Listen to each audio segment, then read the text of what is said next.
Sahana Bhavatu Sahano Bhunaktu Sahaviryam Karavavahe Tejasvina Vadhitamastu Ma Vidvishavahe. Om Shanti Shanti Shanti.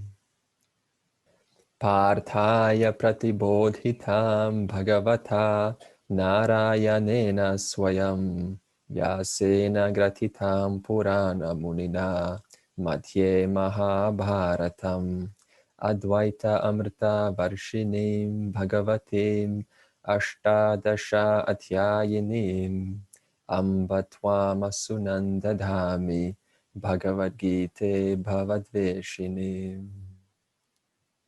O Mother, Bhagavad Gita, I repeatedly meditate on you, who are the 18 chapters in the middle of the Mahabharata, composed by the ancient sage Vyasa, taught for the benefit of Partha, that is Arjuna, by the Lord Narayana himself, the goddess, the shower of the nectar of Advaita, the enemy of rebirth, the one who removes ignorance.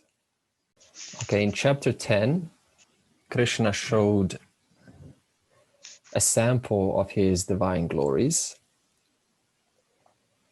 throughout the cosmos, and he presented them to Arjuna in a sequential fashion. That means he showed one form, and then Arjuna got to appreciate it. He got really impressed by what he saw, and then Arjuna requested another form. And then Krishna showed another form. So this means that Arjuna first got to know the glory of individual vibhutis, glories of the cosmos, before he went on to chapter 11. And then in chapter 11, the chapter we're on now, Arjuna calls Krishna Kamala Patraksha. That means the one whose eyes are like lotus or a petal of a lotus. And what is a petal of a lotus like? Do you know? The one whose eyes are like a petal of a lotus. Now just imagine a petal of a lotus flower. Soft. Ah, soft. White. Yeah, okay, white. It means it's pure. Excellent. So it is soft and clear. It is soft and pure. In other words, Krishna is being called that one who is clear in reality, in the knowledge of everything that is, in the knowledge of reality. And also it means the one who saves from samsara, because I cannot know myself unless I'm told. And Krishna is thus the one who tells me about my true nature. And then then Arjuna requests to witness the entire cosmic form, now that he's called Krishna, the one who saves me from samsara, the one who stops the cycle of rebirth. Show me your entire cosmic form, Krishna. And when I say cosmic form, we discussed, it means three words. They're all synonymous: Vishvarupa, Jagat, and Virat. This means the total body of all that is, including time and space. So when I say cosmic form or Jagat throughout this session, what I'm really saying is time, space, and everything included in time and space. So in Vedanta, if someone asks you the word or a question, what is Jagat? What is the universe? How would you answer that? Time and space and everything in it. Yeah, exactly. So I'm just asking to relay that back. You don't have to be creative and go, okay, you said that, Andre, now why should I say it back? But just by participation, that's the whole point. It actually engages the mind, engages your mind. Okay. And he wants to see this entire Jagat, which you now know what it means because someone has said it very clearly, called Adrian. He wants to see that all at once. This means this is not a matter of consecutive order. He wants to see it all in one single shot, like show me everything, including time, space, and all objects within that. Now, of course, the matter of show me everything, including time, then who am I, the one who's witnessing everything? That we will discuss soon enough. However, if you brought this question up, that's good, because this is how your mind should be thinking. The whole point of Vedanta is to be constantly inquiring upon every statement. So no statement slips and you just let it kind of slide. Also, Arjuna has demonstrated two qualities of an excellent student. So if you want to be an excellent student, then this is how Arjuna has demonstrated. First, Arjuna said in chapter 10, or more like he realized in chapter 10, that before I meaning Arjuna, before I grasp the entire reality, the entire whole, I first need to understand individual parts of the whole. Think about that. Before you understand the car, can you just like understand the car in one go, in one big shot? No, you need to what? Understand different components of the car. Or something more relatable like cooking. If someone gives me a cake, now how am I going to make this cake? I need to first master the ingredients of each, and then actually know how many grams or how long should I cook. And then when I understand the ingredients, then I can put it all together. So first step in being a good student, you first ask, what are the individual parts that I need to understand? If I don't understand them, then I need to address that specific part. This is how most of us read books. We read the book in one whole big go. Instead, a more effective way to read a book is to first ask, what exactly, per the subject matter that I'm about to read, what exactly do I not understand? And then go specifically to that chapter and master that topic. And then say, having now mastered this topic, what kind of questions do I have now, having read this? In other words, you're the one who leads the reading process instead of subscribing to the book and just going with the book. You're the one who composes the questions, and then the book simply serves to answer those questions. Therefore, Arjuna first asked, what is it that I do not understand about the whole? Then he was presented with individual vibhutis in chapter 10 so that he may understand the whole at least a little bit more. First quality of an excellent student. After having understood individual parts, then comes chapter 11. And what is this chapter? Now that I've understood individual parts, I can now request Krishna, show me or let me hear how all of these parts that you have shown me, all of these vibhutis make up the whole simultaneously in one big synergy. What is synergy? The component of many parts make up the whole. So in order to prevent overwhelm, we all have overwhelm once in a while, right? Now, how do you prevent overwhelm? How do you actually get out of overwhelm? What is overwhelm? You tell me about anything in life. Confusion. Okay, expand on that. Like an example. Too much information to process through the intellect. Okay, good answer. It can be about anything, right? This overwhelm. It can be about you lost something that's important to you and then you don't know how to handle it because it's so unexpected. I've never thought about it before. So then it's just like comes out of nowhere. However, what about in terms of information? Like, what about if I don't understand something? Why do we have this overwhelm? Robert, you wanted to say something? You wanted to add? I was going to say that overwhelm is actually an emotional reaction to not being able to process the information that's in front of you. Good. Emotional reaction to unprocessed information. I'm glad you said that because I was going to heading that way. So in terms of unprocessed information, what do I need to do? Do I need to just go, okay, I feel, let me just like abide in this feeling of stuckness. If I do that, I'm not going to move anywhere. So what do? What exactly is holding me back? And then I break it down into components and I look at those components. And then once, as I said, once I understand, then I move on. So this is exactly what Arjuna has done. First, show me the individual components. Let me understand them well. Let me grasp them. Let me master them. When I feel certain, confident, firm, after I firmly grasp the knowledge, then I can now put it all together. So this is how the teaching takes place. This is very important. The second way Arjuna has demonstrated that he is an excellent student is he explicitly states in chapter 11, verse 2, what he has understood in chapter 7. Chapter 7 is that teaching of para apara prakriti, if you remember, the total. And this is actually an important aspect, because usually what do? We just listen and we go, okay, thank you, move on. But what does Arjuna do? Before you speak, Krishna, let me first paraphrase what I have learned, so that you may verify if what I have understood by the way that I say it is actually making sense to you, the one who knows. Because when I actually say it, then I recognize whether I've understood it or not. But not only that, but the mere fact of you listening to me, you can make some corrections, so that when I do move on, I'm not moving on with a wrong notion. Otherwise, whatever you say is going to be put on top of that wrong notion. Therefore, the continued teaching is not going to take place. Or you will, but in a fashion that I'm not going to grasp the reality. So this means, chapter 7, he said, in verse 2, Bhava apyayao hi bhutanam shurtao vistarasha maya. In other words, Bhava apyayaha, he's referring to, I have understood creation and dissolution. I've understood the process of how this world comes about, Panchamahabhutas, through 3 gunas, and I've understood pralayam, the mass dissolution. We've discussed all this in chapter 7 and chapter 9.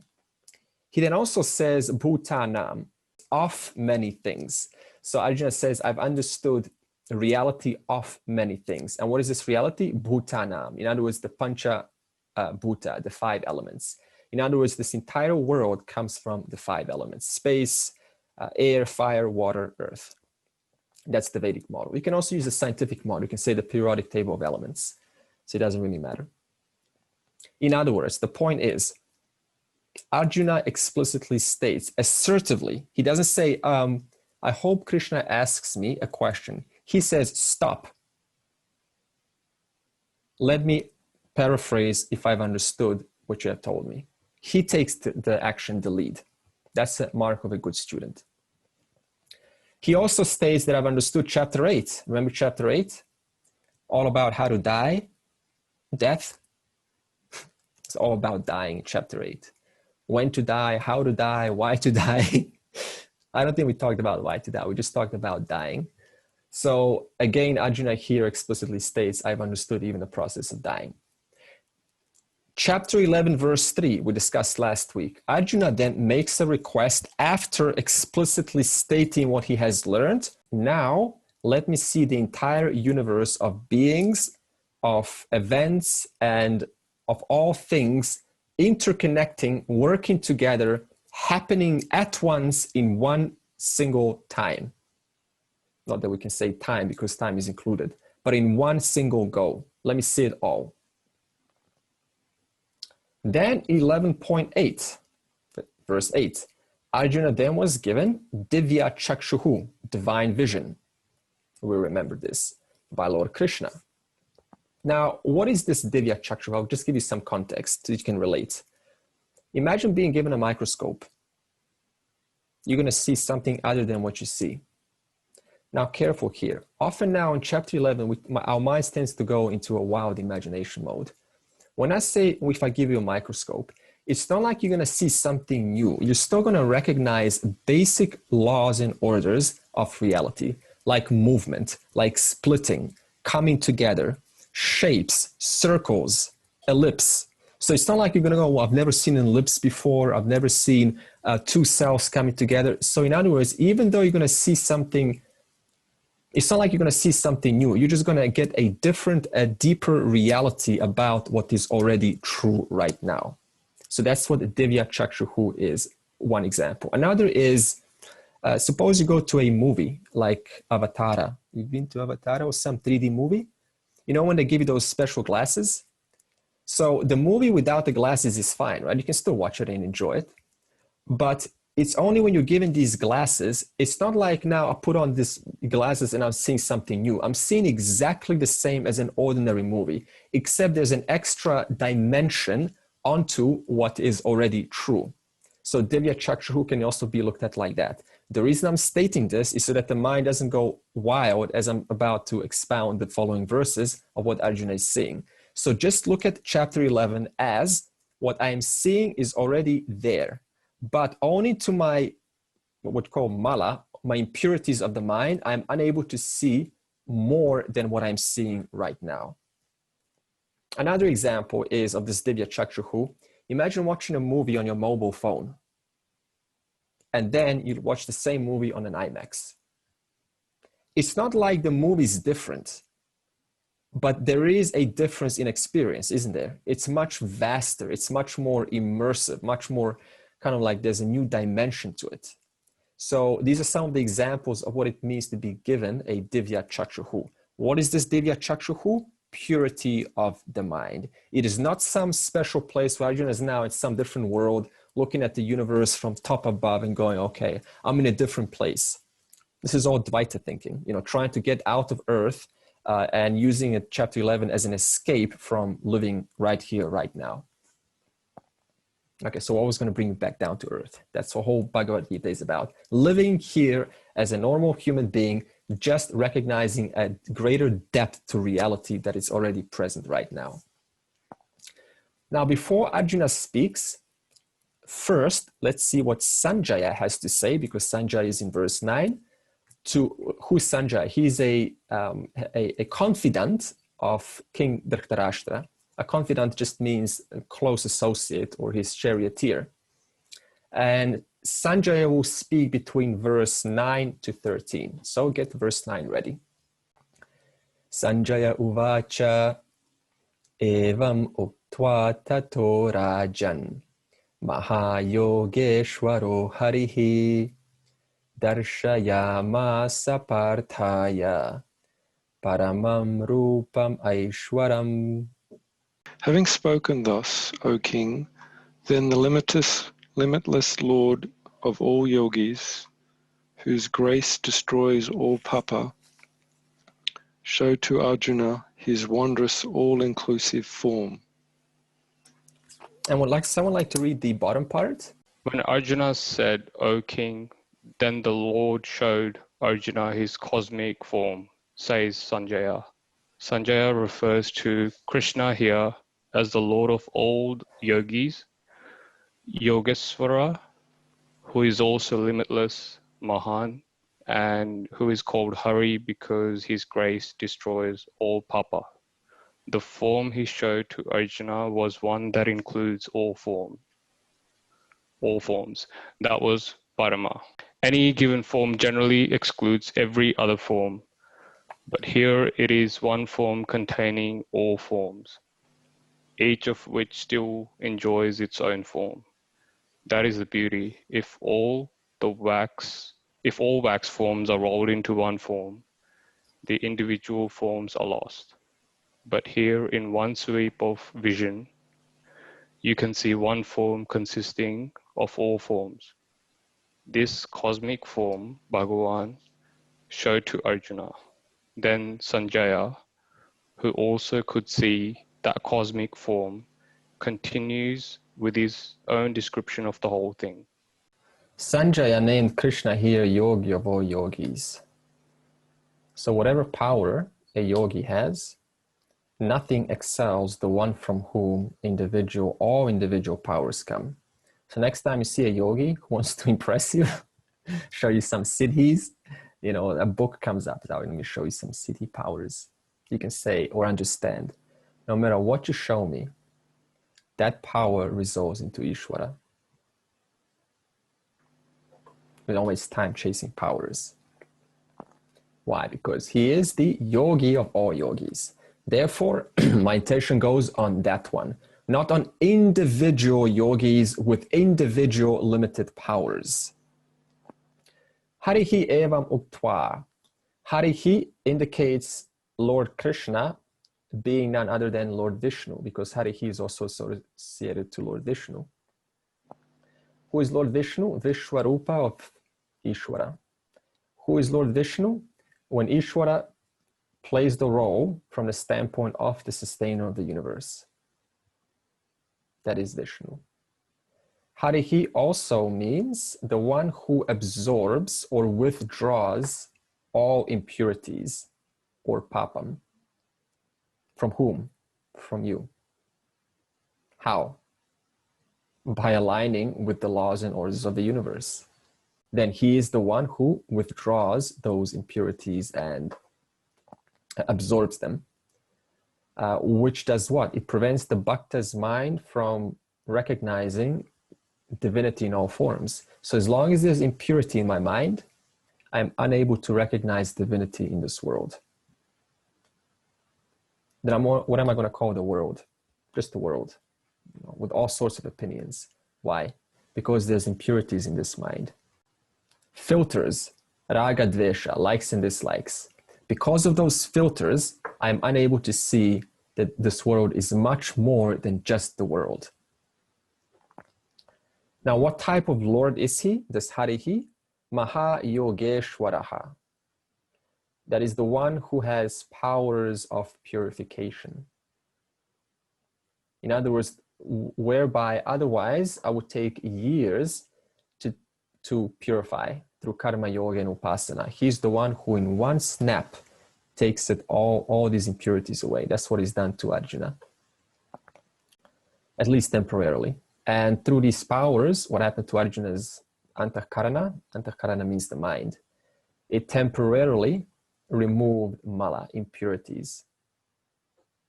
Now, why is this? What's the symbolism of this? Why is he, why is he doing this? Let's just not talk about he removed this. Okay, great, thank you. But what's the symbolism behind this? It is that if you remove impurities, at least temporarily, then I'm able to get inspired. And that inspiration is enough to help me to pursue the path further. That means the bhakta, who gains that at least a momentary taste, it's kind of like walking into a dark room and you see nothing. And then I turn on the light and then you see beauty in the room. And then I turn off the light. Now, it doesn't matter if I turn off the light, because at least there's an impression that there is an existence of beauty, of divinity in this world. Even if it's temporary, it doesn't matter. It is still enough to compel me to then go back and then to pursue a way to purify this mind so that it is as though the light is consistently turned on. Then, paramam rupam aishwaram. So Ishwara's Vishvarupa, when I say Ishwara is Vishvarupa, I'm talking about Ishwara's total body, including time, space, and all objects, is both Paramam and Aishwaram, is both greatest and Aishwaram, all pervading. So this means that all Rupa is finite, other than that which is Paramam and Aishwaram, which is greatest and all-pervading. Rama Rupa, limited. Krishna Rupa, limited. Ganesha Rupa, limited. Vishnu Rupa, limited. Jesus Rupa, limited. Why? Because to think of Rama, what have I just done? I've displaced Krishna in my mind. To think of Krishna, I've displaced Rama. To think of Jesus, I've displaced all the others. In other words, in the traditional form, when I think of X, Y has to go away. When I think of Y, X has to go away. Therefore, both X and Y are subject to arrival and departure. Whereas Paramam, that which is greatest and all-pervading, that means it is never not true, only to my understanding that all that is here is one without a second. Whether I think it or not, it is always true. Therefore, I do not pursue individual forms because they are here and now. All knowledge, all power. Remember, everything resolves into that. And in the Vedic tradition, by the way, what do we teach our children while they're young? We teach them namaskara in how many directions? Yeah, 8. Yeah, 8, okay. Now, why do we do that? What's the symbolism of this in our Vedic tradition? Why do we tell our child do namaskara in 8 directions? Go back to Paramam, greatest, and Aishwaram, all pervading. Again, why do we tell them to face all directions, do namaskara? Yes, Robert. Is it because the original division of Bharata Treaty was divided into 8 from the 1? Okay, that's a different way of looking at it. You're going back to the number 8 now, right? Yeah. Yeah, okay, in all 8 directions. It means so north, northeast, east, right? So all directions. In other words, Lord is all pervasive. There's no place where he is not. Atra tatra cha sarvatra vartate parameshwaraha. But Andre, traditionally they talk about the 6 directions of space being the 4 points and up and down. In 3-dimensional space, there are 6 directions, not 8. I think that's a Buddhist thing, the up and down thing as well. Yeah, you can now get into, X, Y, Z is excess, and then you can go into, the 7 dimensions that scientists report, and then you can make one big thing out of it. Okay, so verse 10 and 11 now. Aneka vaktranayanam, aneka bhuta darshanam, aneka divya bharanam, divyaneko dyatha yudham, divya malyam bharadharam, divya gandhanulepanam, sarvashcharyamayam devam, anantam vishvato mukham. That form consisted of countless mouths and eyes, countless wondrous objects, countless celestial ornaments, and countless extraordinary weapons in a raised state for use. Wearing celestial garlands and garments, anointed with special sandal paste, it was all wonder, effulgent, was endless, and was one that spanned all the directions. Sanjaya is also getting the same Vishvarupa Darshanam through his description. So this is all Sanjaya now talking, what Adrian just read. And one of the descriptions is Vishwato Mukham Aneka Vaktra Nayanam.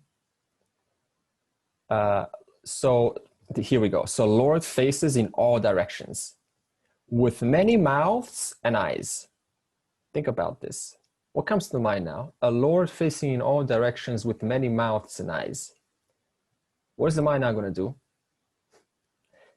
Imagine a Lord with many mouths and eyes, right? And it's just like placed all over him. So this is why we need to clarify. So what does this mean? What is the Lord? The one cause of many. That means the one cause from which many come, from which multiplicity comes, from which your mouth comes, from which my mouth comes, from which your eyes come, from which my eyes come.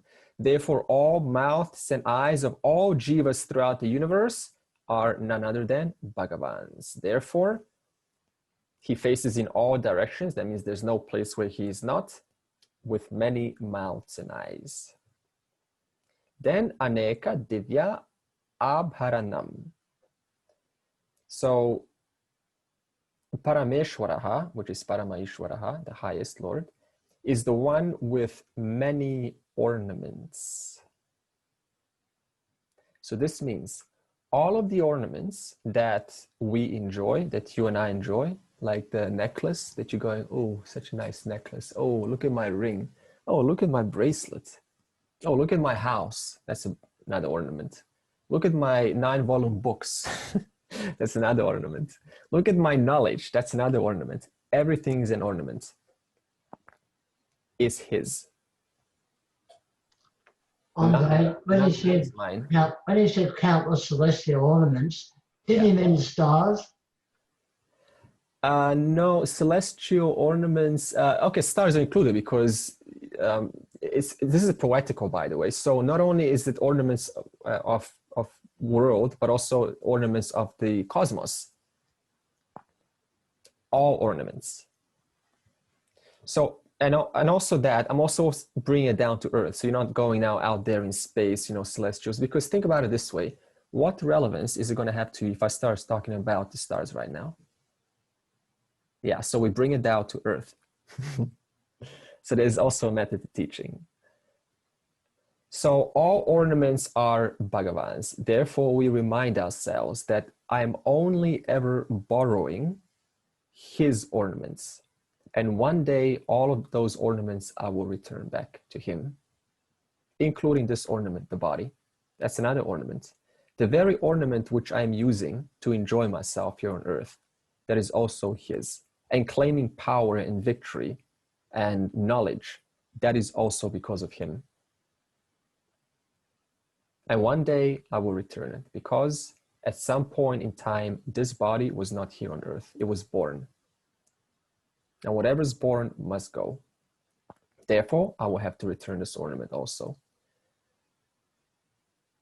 So this means you don't own anything here in this world. Even a child, we say my child. Why do we say my child? When the body that made the child is not even mine. So how can I claim it my child? We're not saying now discard your child. We're just saying, think of it in a different, in a much more expansive way. And any accomplishments that I've done, that this body has done, are because of this body. So whatever accomplishments are done are only done because of this body, which is not mine. Therefore, how can I call those accomplishments mine? Because the body is not mine.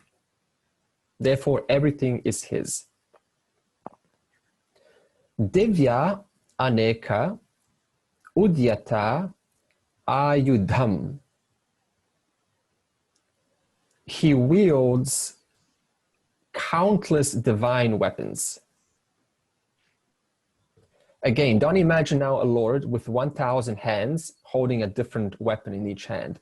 A knife in one hand, a spear in the other, a bazooka in the other, a grenade in the other. It's like, what kind of a Lord is that, right? So then why is it countless weapons? That's the question. If it says countless weapons. Because where is this event taking place? Kurukshetra, right? How many weapons are on Kurukshetra right now? Millions, countless weapons. Each soldier is holding a weapon, and it belongs to what? Vishvarupa Ishvara. It is also one of the vibhutis of Ishvara. Now, how are soldiers' weapons divine?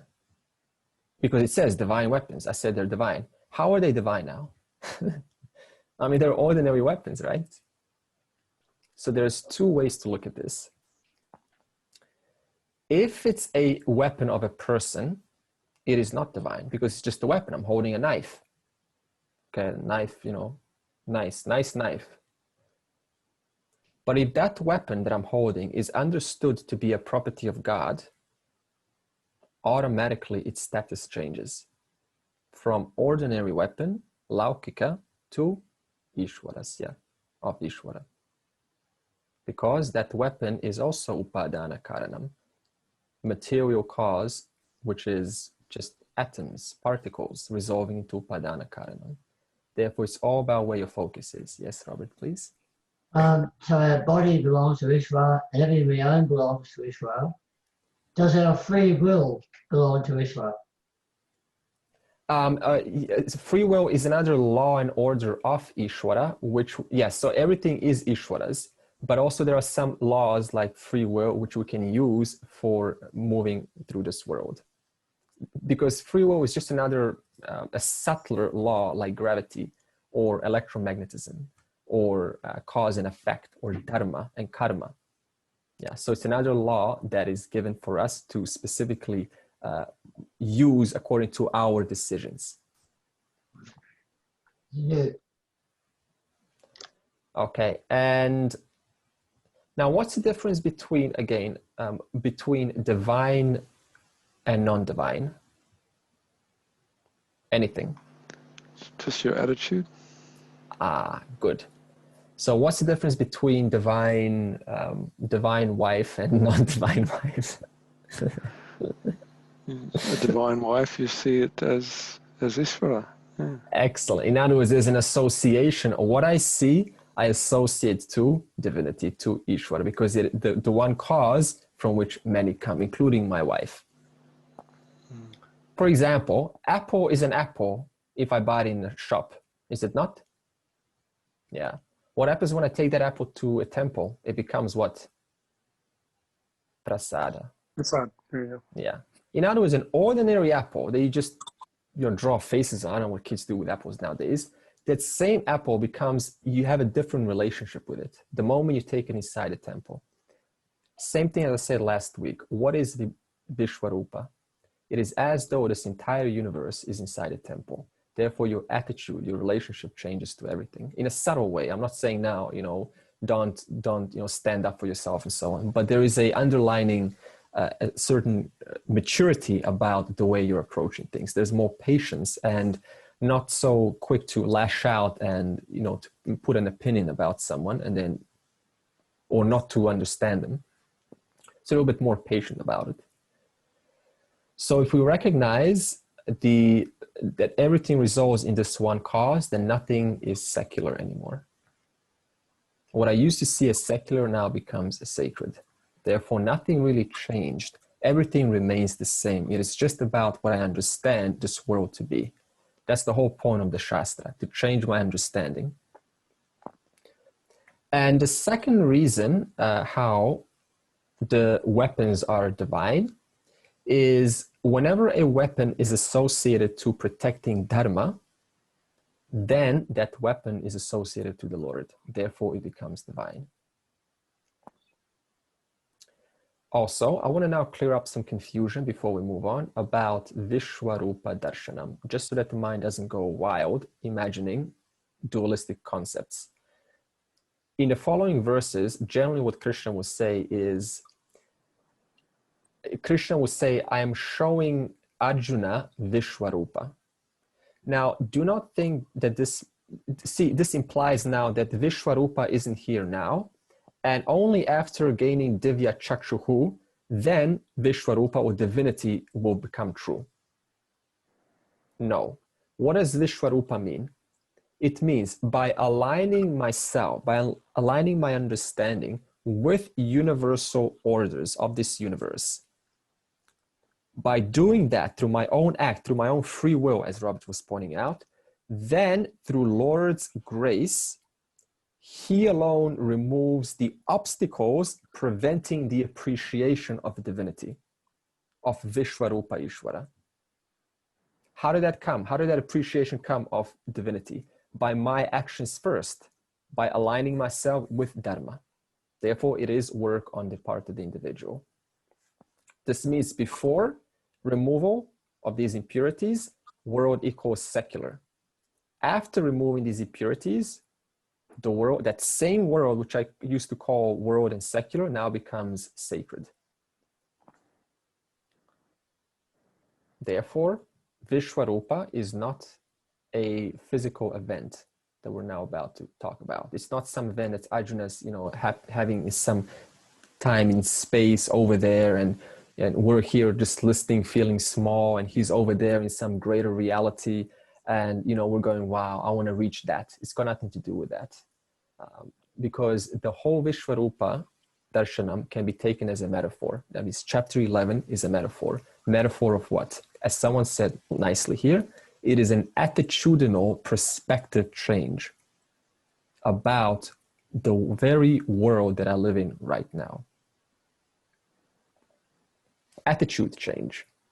Attitude change has a perspective change. Perspective change has an attitude change. And that attitude perspective change is fully in your power.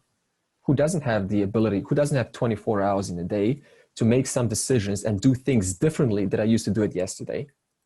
We all do have time in a room, time to contemplate and think about what can I do today, or how can I think about the world a little bit differently than I thought about it yesterday. Anantam, another word. So Vishvarupa has no end, says Sanjaya. In other words, the entire material universe is an insignificant speck in Bhagavan's Virat, in Bhagavan's body. This entire universe, the scientists are trying to figure out, that universe itself is a little speck in Bhagavan's total Virat, total Jagat. That's how vast the body of Bhagavan is, limitless. Therefore, Sarva Ashcharam Ayam. For that reason, Vishvarupa Ishvara is a wonder. So what Sanjaya is saying to Dhritarashtra is the one reality consists of endless forms of wonder. And these wonders are like splendid ornaments unimaginable by the human mind, including laws and orders in the form of weapons, or should we say laws and orders, and weapons, these divine weapons, which are wielded for appropriate causes. Now, I've talked about weapons of the soldiers. Now, let's look at the weapons from a different angle. What about tsunamis? That is another weapon, force of nature. What about asteroids? They gave birth to humanity by destroying the dinosaurs. That is another weapon. What about death? That is another weapon because it causes death for one person, giving way for another person to be born. What about digestion? That's another weapon, isn't it? Because it digests, it destroys your food in order to help you grow. What about papa karma? That's another weapon, isn't it? Because if someone gets their way of living unethically without being stopped, that's going to be a disaster for the entire society. In other words, there's no such thing as getting your way eternally. Papa karma is always there, waiting. These are all weapons. And Sanjay is seeing them. Okay, verse 12. Divi suryasya hasrasya bhaved yugapad uttitha yadi bhak sadrishi sasyad bhasastasya mahatmanaha. If 1,000 effulgent suns should simultaneously rise in the sky, that effulgence would be equal to the effulgence of the great Lord. And please read the underneath description. Just think of the brightness of a blazing summer sun. Now suppose 1,000 suns rise simultaneously in the sky. How effulgent would it be? Equivalent to that, Sanjaya says, was the effulgence of Ishvara's cosmic form. Keep going. Yeah, the whole thing. It was, Shankara says, equivalent to the effulgence of Ishvara's cosmic form. No example will be adequate because he transcends all comparisons. It is impossible to even imagine. That is why he said it is like 1,000 suns simultaneously rising. It does not happen, and it is difficult even to imagine it. If you could imagine 1,000 suns rising in the sky, that would be the effulgence of Ishvara in this cosmic form. Here the upama, illustration, is not drawn from any known experience because there is none. So you are asked to imagine. This is known in Sanskrit literature as Sambhavita Upama. How long does the sunlight take to reach us? 8 minutes. Yeah. In other words, the sun is distant. 8 minutes. Powerful light to reach us. Is our sun the largest in the universe? No. Even though the sun is distant and it is not the largest, we still cannot withstand looking at the sun directly. Now imagine the brilliance of all suns in the universe put together and looking at them up close like that. That is the effulgence of the Lord. Unimaginable. In fact, the ex-serviceman during the war in the atomic bomb era, it was like 1960s, I believe. I was looking at the documentary and I remember this specifically. One of the ex-servicemen was saying the brightness of that explosion of the atomic bomb is so bright that even if you're wearing goggles and you cover your eyes, it is so bright that I remember this specifically, he said, I saw every single bone in the people around me, even though I had my eyes closed and my goggles were worn. Imagine the brightness of that. I saw every single bone of not only my own hands, but also of those who I was looking at, with my eyes closed and goggles worn on. And what is an atomic bomb? A little speck compared to our sun, let alone all of the suns in the universe put together. Now imagine the brightness, the power, unfathomable. That is the magnitude of the Lord. Tatraikastham Jagat kritsnam pravibhaktam anekadha apashya deva devasya sharire pandavastada.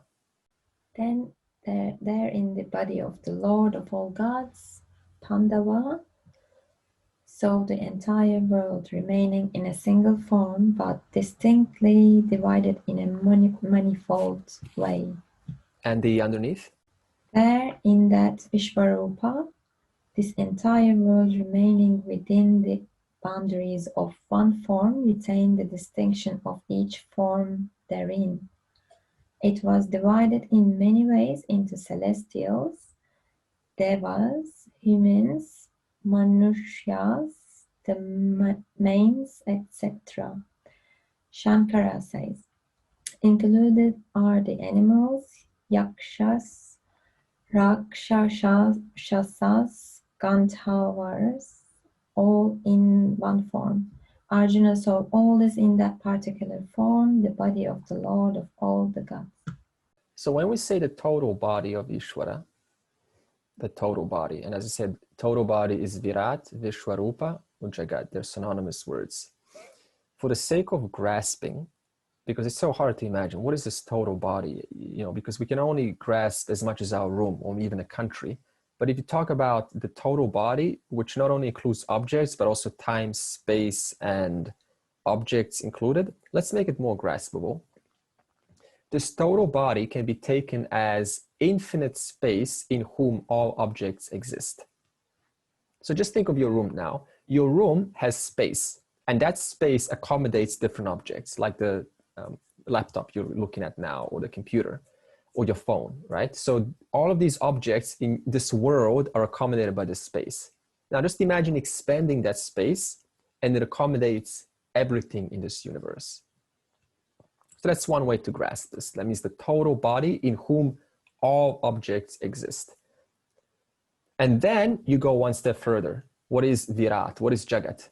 Not only does it's not like space embodying everything, but Virat is that which embodies even space and time itself. Now that's where our mind cannot imagine, but that's why I took you through this consecutive process. You can stop at space embodying all things. For this reason, let's see what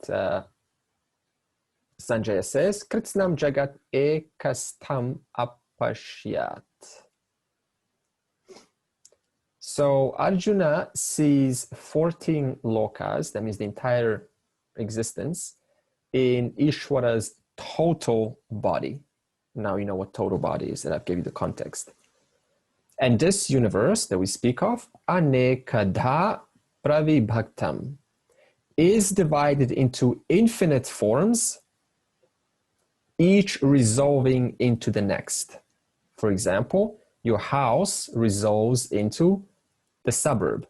The suburb resolves into the city. The city resolves into the province. Province resolves into the country. The country resolves into the continent. The continent resolves into Earth. Earth resolves into the solar system. Solar system resolves into Milky Way. Milky Way resolves into the universe. Universe resolves into all knowledge, all power.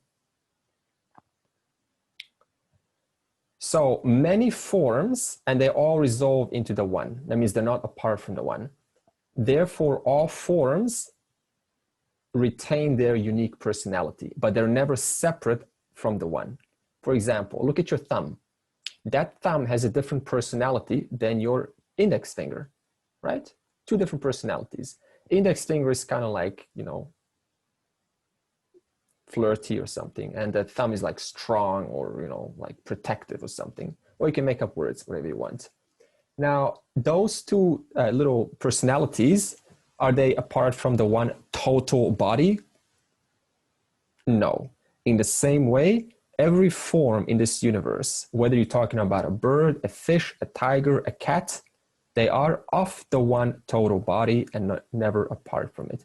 Therefore, if I injure you, I am actually also injuring myself. Just like if I injure this thumb, I'm also injuring the pinky at the same time, because they are connected. They're not apart. That's called karma. That's why nothing is apart. That's why I cannot get away from doing adharmic things and then expecting no results, because everything is interconnected to this one total body called Jagat. Tatra deva devasya sharire pandavaha apashyat. There, In the body of the Lord, Arjuna saw. Apashya, that's a past tense. What did Arjuna see? He saw that divinity is always true, because everything is Bhagavan. And what denies me from knowing this divinity is the impure antahkarana, the impure mind. What does this impure mind do? It colors my perceptions of the world. Therefore, life becomes heavy and burdensome. Why does it become heavy and burdensome? Because of my own psychology. I haven't looked into my own emotions. Still thinking about the past. Cannot let go. That means I haven't worked on myself enough. For this reason, Divya Chakshuhu can also be interpreted as Nidityasanam. What is Nidityasanam? Even after I gain self-knowledge, which we have done before we started chapter 11, extensively, remember? One still continues reflecting and reorienting their life, their emotional life, their relationships with themselves, with their children, with their family. In other words, the journey doesn't stop. Even after gaining the highest knowledge, that is just the beginning, because the impurities are still there. In fact, 99% of this journey is about addressing my inner psychology, my inner mind. That's the reality of it. So this means that, yes, I do need to address my relative self. I can't now say, oh, it's just all mithya. My relative Andre's self, it's all just, an illusion. And this is not what Advaita says. What Advaita says, it provides you the knowledge. After providing the knowledge, it says, now your real work begins. Now you can address your relative self, but in a proper light, without getting lost into it. Whereas before gaining the knowledge, the relative self becomes all there is. In other words, I spend my entire life just on the relative self, missing out on the foundation, which I should have addressed first. Yes, you see how beautiful the order comes together. Okay. Now, in verse 14 to 29, Arjuna is going to describe his vision. So, end of Sanjaya. Now Arjuna begins. Tatah sa vismaya vishtaha harshtaro madhananjayaha pranamya shirisa devam kritanjalirabhashata. Then, overwhelmed with awe, with his hair standing on end, Arjuna, saluting the Lord with his head, hands folded together, said. And a description, please. Arjuna is actually seeing this. What would be his lot? He does not know whether to laugh or to cry. Sometimes emotions are not very distinct. If it is one form of emotion, you can cry. If it is another, you can laugh. But on seeing the cosmic form, Arjuna is overwhelmed with wonder and also fear, as he is going to say later. Everything is mixed up. The impact is so great that his hair stands on end, and hence he is called Hristaroma. Arjuna, bowing his head with folded hands, says the following in praise of the Lord. Vismaya vishtaha. So Arjuna, struck by wonder, not because he's seeing new worlds, but because he has a clear perspective towards ordinary things. This is the essence of chapter 11. Not because Arjuna is seeing something new, but because his perspective about what is now purified, at least temporarily. Therefore, his mind filters are no longer reducing objects to mere opinions. This is how we go about the world. We reduce everything around us, we just go opinion, full stop, opinion, full stop. So temporarily, this has been suspended now, this need to opinionate the world. So by my opinionation of the world, I deny myself divinity. Therefore, this is about an extraordinary attitude about an ordinary world. You can rename chapter 11 into that.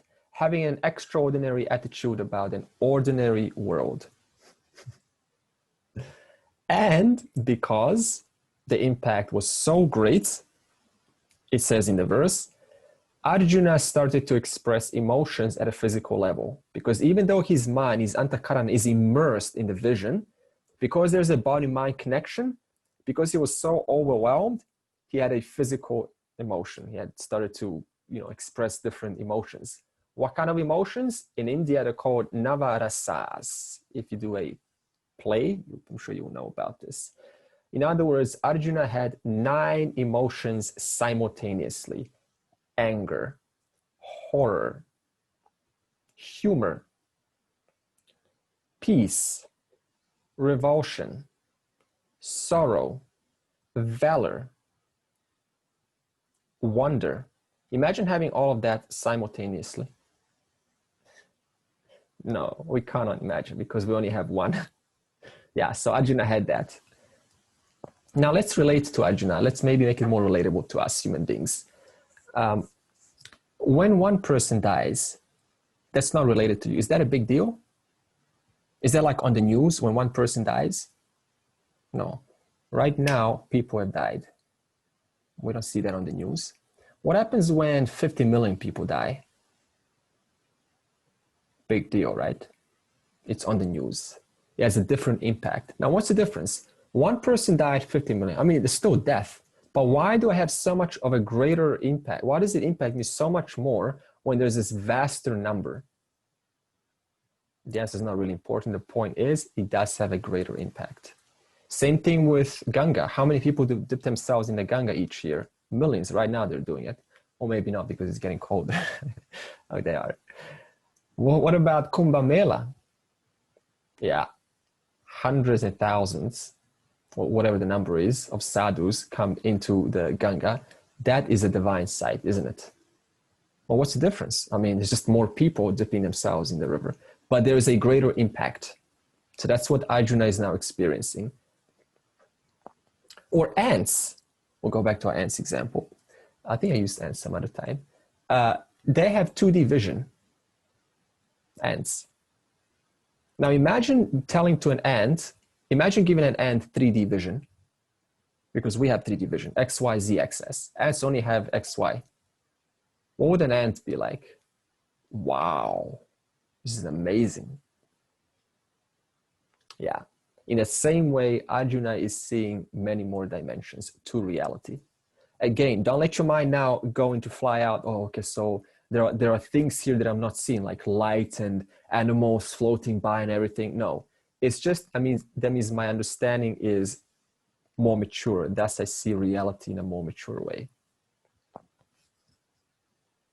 And then how does having now seen a greater dimension to life, as though watching 100 TV channels at once, all of this input, how do we express this gratitude to the Lord, having given us this opened up this beauty of this wonder? It says here, Pranamya Devam Shirisa. He saluted the Lord with his head bent low. In other words, Arjuna now realizes, after seeing the vastness of the Lord's work, that we are a speck of dust. We are nothing, even though we like to think we're big or something. But in comparison to the total cosmos, we are like a speck of dust in the eternal span of time. How long do we live? 60, 90, 100 years. What is that just compared to 4 billion years, according to the Earth's age? Nothing. What about 13 billion of the universe? Now, what about all of the cycles that come and go? What is that? Nothing. Therefore, all that Arjuna could have done is perform namaskara. Pranamya devam shirisa. He saluted the Lord. Arjuna uvacha pashyami devam stava deva dehe sarvam statha bhuta vishesa sanghan brahmanam isham kamalasanastham rishimscha sarvan uragamscha divyan. In your body, O Lord, I see all the celestials, as well as hosts of different types of beings. The Lord Brahma residing in Brahmaloka, seated on the lotus, and all the rishis, and celestial snakes. So 3 points before we speak about what Arjuna says, or before he starts narrating his Vishvarupa experience. Firstly, why hasn't Arjuna recognized divinity before? Because it's true right now. The reason is because he has a subjective colored vision that we just spoke about. And this vision is expressed through raga dvesha, likes and dislikes. So even though we take refuge in our likes and dislikes and we go, here's what I like, here's what I don't like, that is the very principle which is denying me from my fulfillment in life. And then when Krishna temporarily suspended this raga dvesha, that means the ahamkara, that means the one with whom I identify, then he can see what is.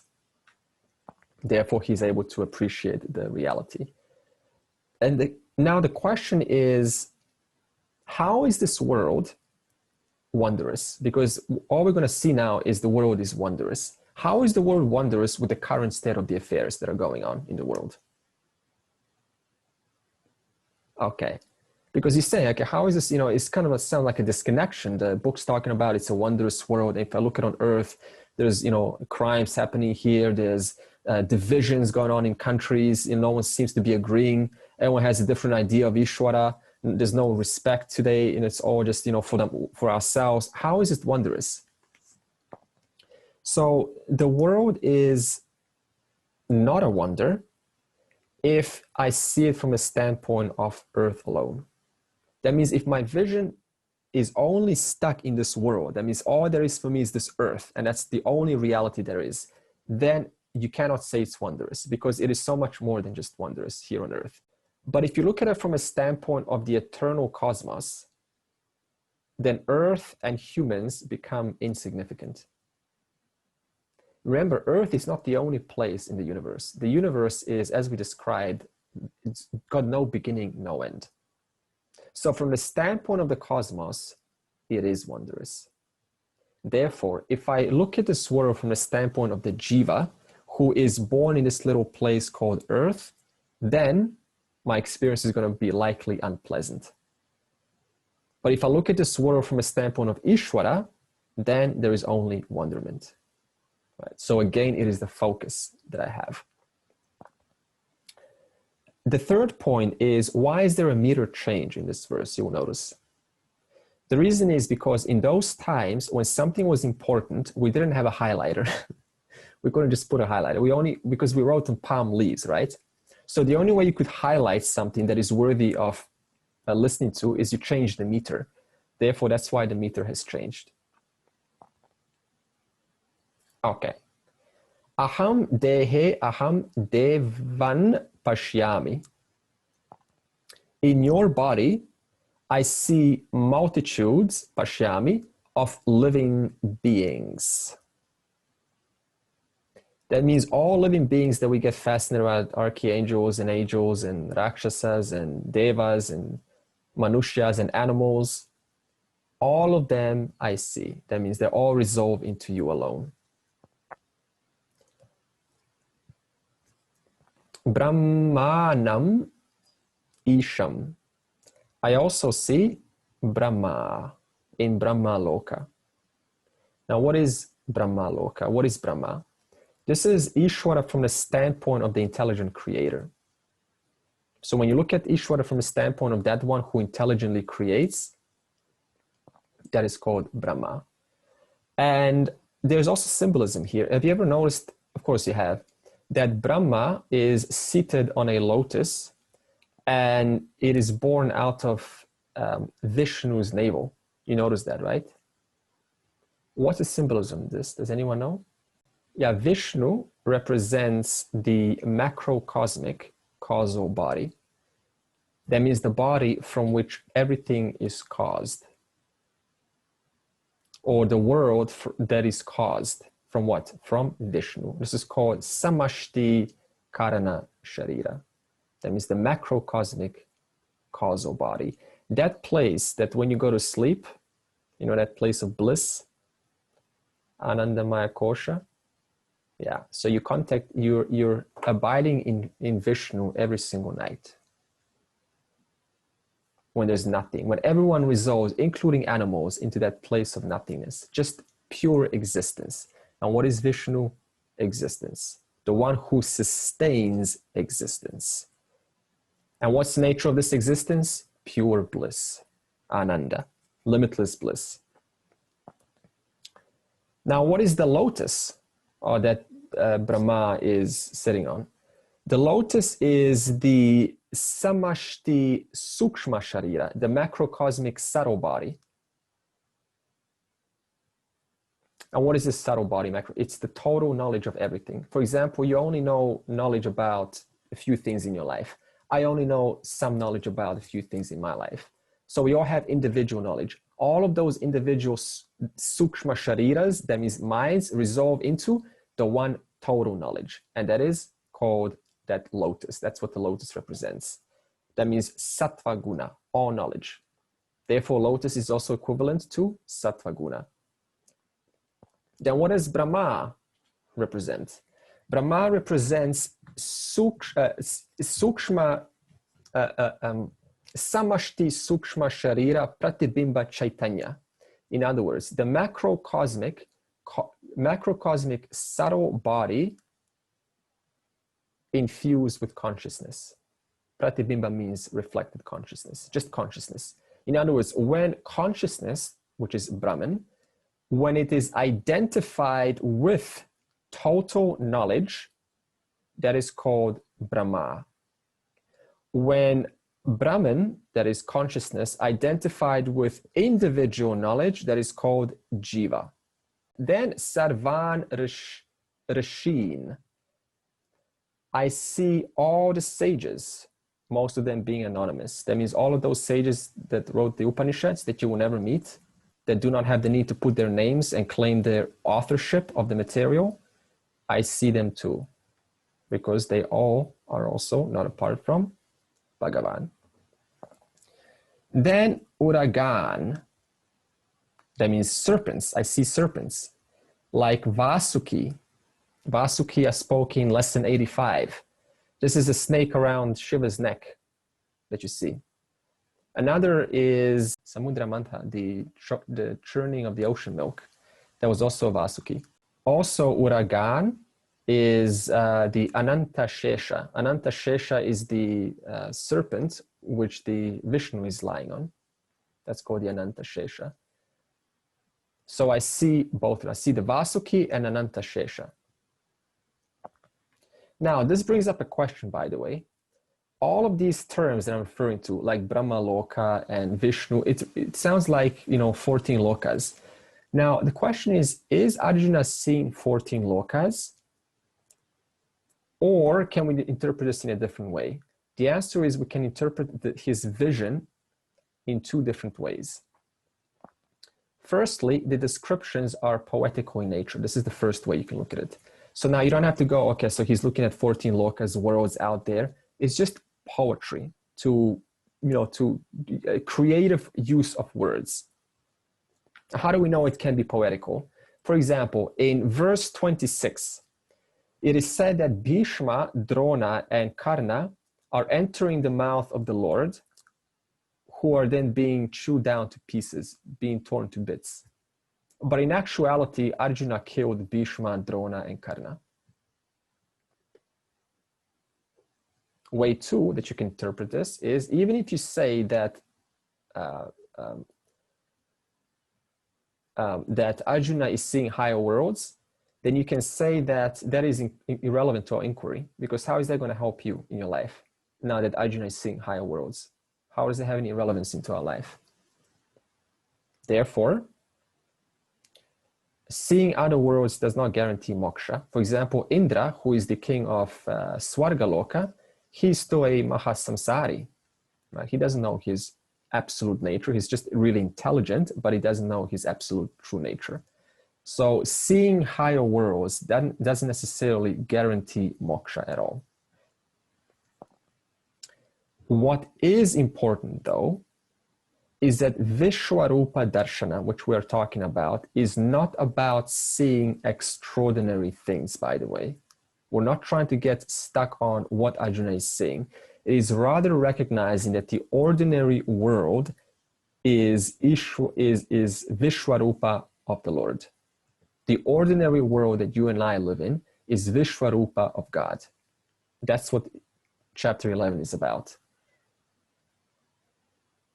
So therefore, it's an attitude change towards ordinary objects, not necessarily about what I am seeing or not seeing.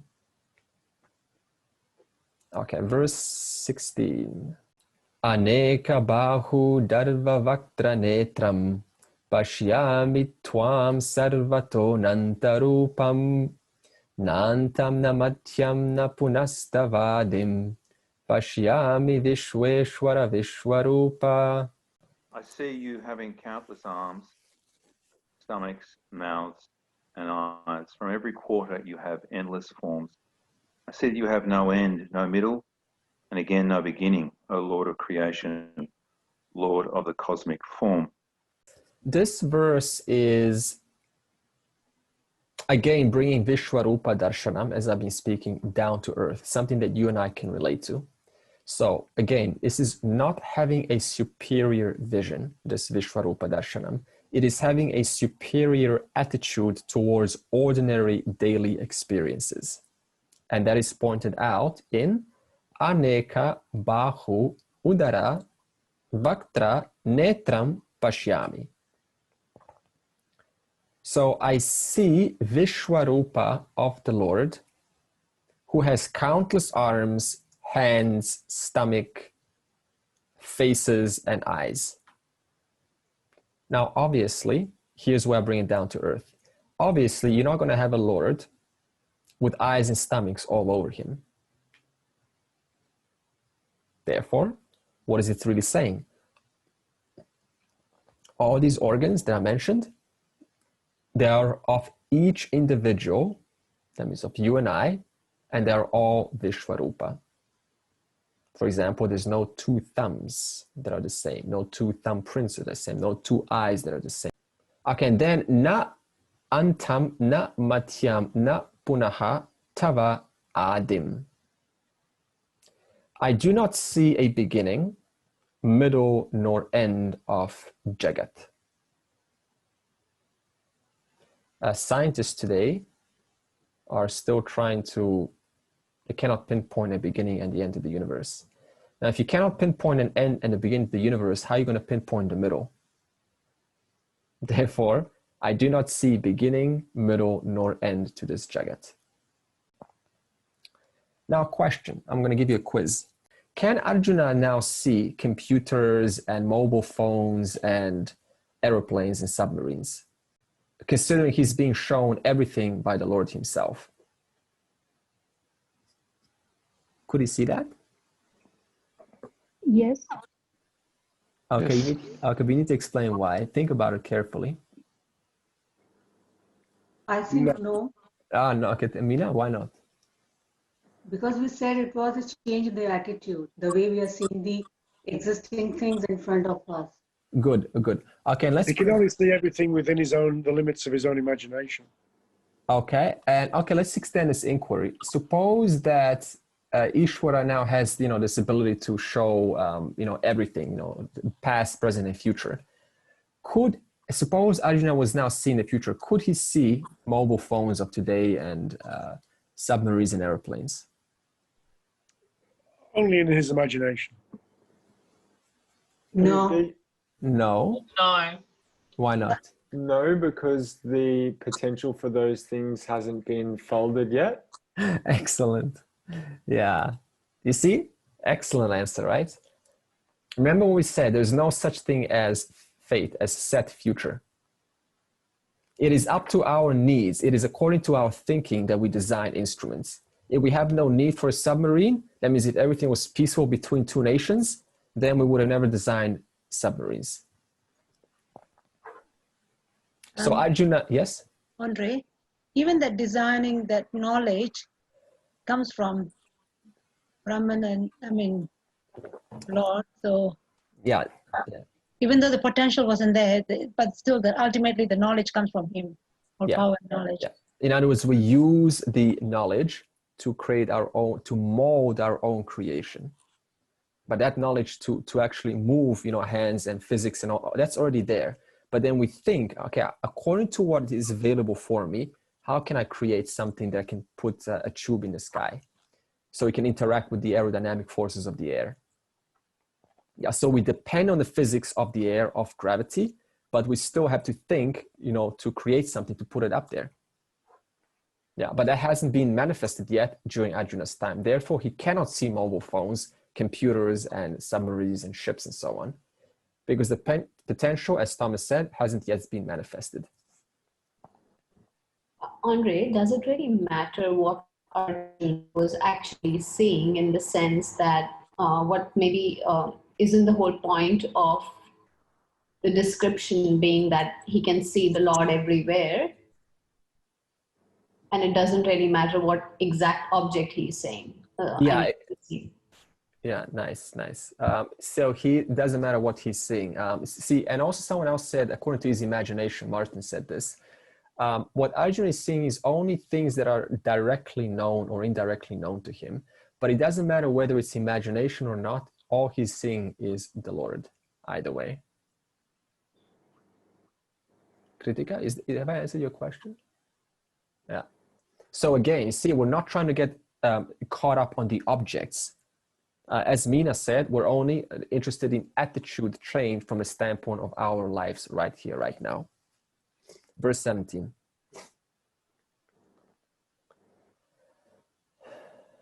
Kiritinam gadinam chakrinam cha tejorashim sarvato diptimantam pashyami tvam durnirikshyam samantad diptanalarkadyutim aprameyam. I see you as one who has a crown, a mace, and a disc, as a mass of brilliance with light on all sides, and therefore difficult to see from every angle, as one who is having the brilliance of a conflagration and the blazing sun, and as one who is not knowable as a limited object. Kiritinam gadinam chakrinam cha pashyami.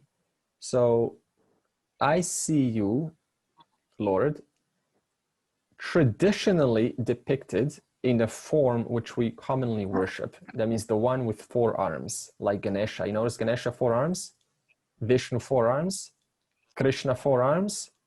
Symbolism. What's the symbolism of 4 arms? So in regards to Krishna, because speaking about Krishna, the 2 arms, the first 2 arms are for weapons. For example, in one hand, okay, so what does weapon mean? I said 2 arms are for weapons. What about these weapons? Weapons is a symbol for, I am going to protect you. If anything comes coming your way to harm you, I will protect you. So that's what the Lord is. The one with 2 arms who protects you from whatever harm comes. I will use my weapons to protect you. Only if you live in harmony with my laws and orders. That means with dharmic principles of life. For example, suppose that you're going against the tide of the river. And, you know, all of these waves are like crashing, you know, there's strong waves and you're going against the tide. Is Lord going to stop or change the flow of the entire ocean just to suit you? No. In other words, if you're swimming against the tide of my dharmic principles, I cannot help you. That means you need to align yourself in the right direction, and only then I can protect you. Only then you can go along the tide and have a smooth journey in life. So in one arm, what is Krishna holding? A mace. What does this imply? You know, a mace, a strong, powerful one. What does a mace do? What do you do with a mace? You know, incur immediate, right? It's immediate. Therefore, immediate cause. That weapon, which is immediate cause, which has an immediate cause. And what is he holding in the other hand? A chakra. A chakra travels far, does it not? Therefore, that takes time. Unseen cause. A cause that is on its way. So if I shoot an arrow and I release it, and it's about to hit a deer, that's as though a chakra. That means it's going to have a cause, but not immediate. It's going to have a cause only when it reaches. The other two arms is one of his arms is he's offering refuge. That means in my hand alone is your refuge from this rebirth. And the other hand, if you see a Krishna, you can see a Google image. It is as though it's pointing down to his feet. What is this saying? Pointing down to his feet. Pointing down to my feet. What does the feet represent? The feet represent Brahman. Yeah. Okay. Connection to the earth. Connection to the universal laws and orders. In other words, if you recognize me, if you recognize and surrender to the one cause of the universe, then I will take care of you. If you resist this one cause and live according to your fancies, likes and dislikes, I can't help you, because I'm not going to change the tide of the entire ocean just to suit you. Just because you have a like to swim against the tide, I can't help, because then the whole universe is going to fall apart if I change one law just to suit one person. For example, suppose I said this example before, your favorite vase is falling that your grandmother gave you, and it has been carried on for generations, and it's a special vase. And while it's falling, you quickly go to your puja room and you do like a little mantra, and you do like a please stop gravity, don't let this fall. Is Ishvara going to suspend gravity just so it can prevent that vase from falling? It cannot, because if it did so, then whoever happens to be in the plane will suddenly find themselves in space. And the entire world will just suddenly float up just because you made a little prayer in your room so you can prevent your grandmother's vase from falling. Therefore, Ishvara cannot violate its own laws just to appease my own likes and dislikes. So that means the only choice I have is to swim with the current, and that's called dharma. Okay, durni rikshyam. So your effulgence is blinding everywhere I look. Have you ever been on a high peak mountain with snow all around you on a bright day and the sun is shining? Can you look? High mountain, snow, sun shining, no way. The effulgence is so bright, wherever I look, I cannot see. That is the Lord. Your effulgence is blinding everywhere. And this is another reason, by the way, why India, there is, the 5 element temples, they're placed in different places. What's the symbolism behind this? Again, Lord is everywhere. All around. Yeah, Lord is all around. Okay. In the same way, God's effulgence is everywhere, in all directions.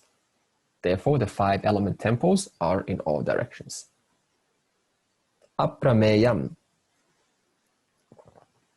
One who is limitless, thus cannot be objectified by the limited antahkarana. For example, suppose I have a rose, let's see in my garden, and I show you a rose. You can objectify that, right? You're going to say rose. So this means I can't objectify rose knowledge. That means the entire mind, when I show you a rose, becomes the rose. That's what a mind is. Mind is just that component which becomes whatever thought happens to be, whatever thought knowledge happens to be arising in the mind. So if I show you the rose, that's what your mind becomes, rose knowledge. But it doesn't become something that is non-rose knowledge, does it? If I show you a rose, you're only seeing the rose. You're not seeing the elephant, at least until I show you the elephant. In other words, the mind can only be seeing one thing at a time. It can never see limitless objects. That's what it means to say, I cannot objectify limitlessness. Understand this point? I can objectify one single object, like a rose, like a red rose, but are you seeing the blue rose while you're seeing the red rose?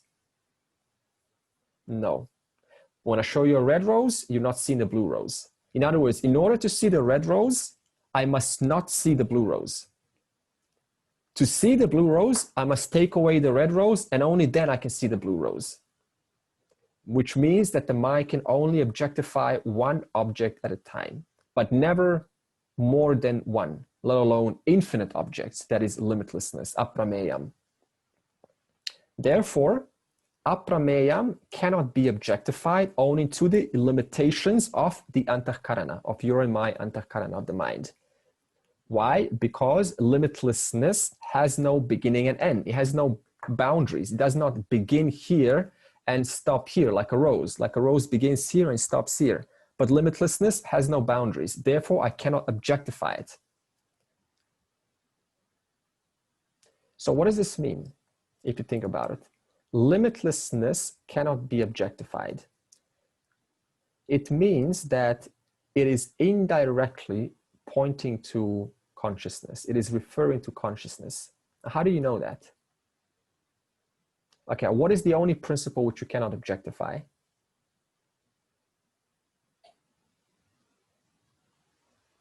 The only principle which you cannot objectify? Consciousness. Consciousness. Okay, so you cannot objectify. Why can you not objectify consciousness? Because you are that. Yeah, because to objectify consciousness means I've turned it into a rose, into an object, and I've placed it inside the mind. That means I've now limited limitlessness into a single thought modification inside the antahkarana. Therefore, I've objectified it. What else can you not objectify? It's funny, I asked, the only principle that you can objectify is consciousness, and now I'm saying, what else can you not objectify? We just spoke, aprameyam, limitlessness. Therefore, limitlessness is consciousness. Because I cannot objectify consciousness, I also cannot objectify limitlessness. Consciousness can't be objectified. Limitlessness cannot be objectified. Therefore, consciousness and limitlessness are not two. Therefore, Sat Chit Ananda. What is the nature of Chit? Limitlessness. Consciousness and limitlessness are not two. Yes, Robert? Isn't limitlessness an attribute of consciousness? No, no. The nature of consciousness is limitlessness. And what is limitlessness? Consciousness. So you can consciousness see that, can't have attributes. So, sorry, Martin? Yeah, consciousness can't have any attributes to be conscious. Based on this knowledge, Arjuna is now going to make an inference in verse 18, and then we will close.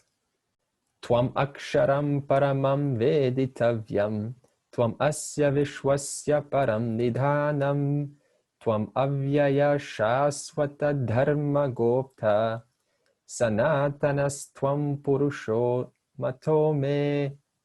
It is my appreciation that you are imperishable, the one who has to be known. You are the ultimate basis, cause of this world. You are not subject to change. You are the protector of the perennially eternal laws.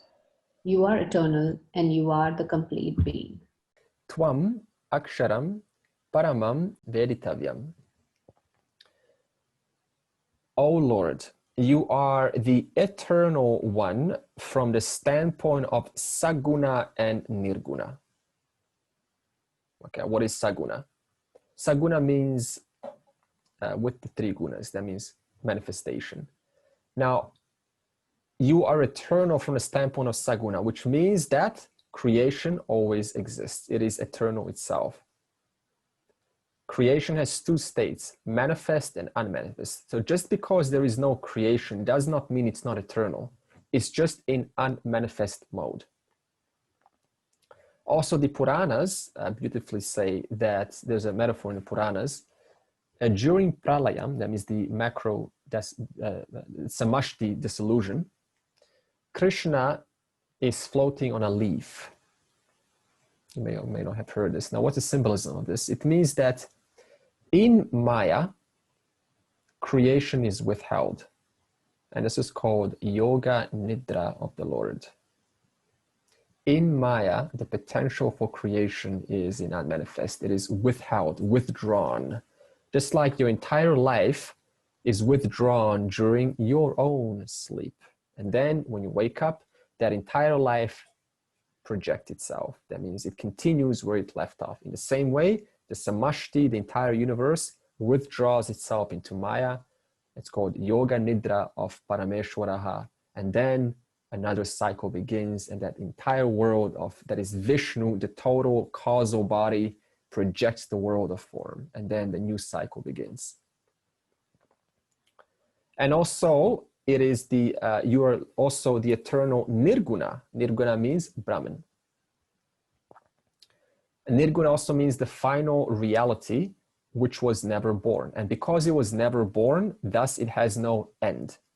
And because it was not born, it doesn't have attributes, because whatever is born comes with time, space, bound attributes. But because Brahman was never born, it thus has no attributes of its own.